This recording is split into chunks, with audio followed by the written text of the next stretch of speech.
নমস্কার, creative urban এগ্রিকালচারের পক্ষ থেকে আপনাদের শুভেচ্ছা ও অভিনন্দন জানাই। আজ অনেক দিন পর গঙ্গামুখে যাত্রা করলাম। কল্যাণী থেকে গঙ্গার দূরত্ব 6 কিলোমিটার। এই 6 কিলোমিটার আমি সাইক্লিং করেই এসেছি।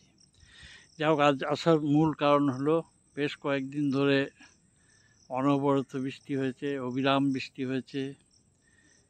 সেই বৃষ্টিতে গঙ্গার কী রূপ, গঙ্গার কোনো পরিবর্তন হয়েছে কি না তা দেখার জন্যই আজ এখানে আসা। আজ গঙ্গা দেখি পূর্ণ যৌবনপ্রাপ্ত গঙ্গা, কূলে কূলে পরিপূর্ণ।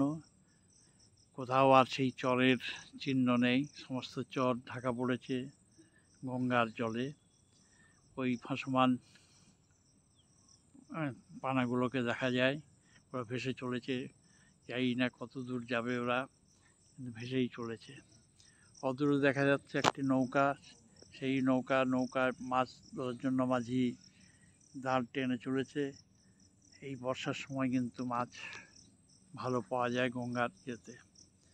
ওপারে দেখা যাচ্ছে একটি ভেসেল আসছে, সামনে ভেসেল কিছু দাঁড়িয়েও আছে। কিন্তু কল্যাণীর সাথে মাঝের চরের সঙ্গে ত্রিবেণী যে যোগাযোগ, সেটি কিন্তু জলপথে বন্ধ আছে, দীর্ঘদিন ধরে বন্ধ আছে।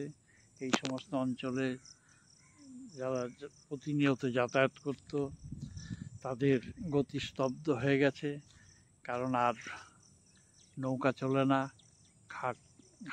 ঘাটে বারণ আছে।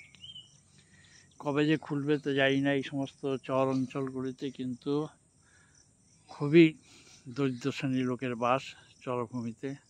তারা তাদের জীবন জীবিকার জন্য অনেকটাই নির্ভর করত এই খেয়া পারাপারের উপর।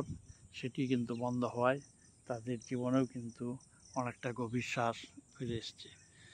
গঙ্গার চরে বেশ কয়েকটি দোকান ছিল, সেগুলোও আজকে বন্ধ, বেশ কিছুদিন ধরেই বন্ধ আছে, কারণ যাত্রী নেই, খদ্দের নেই।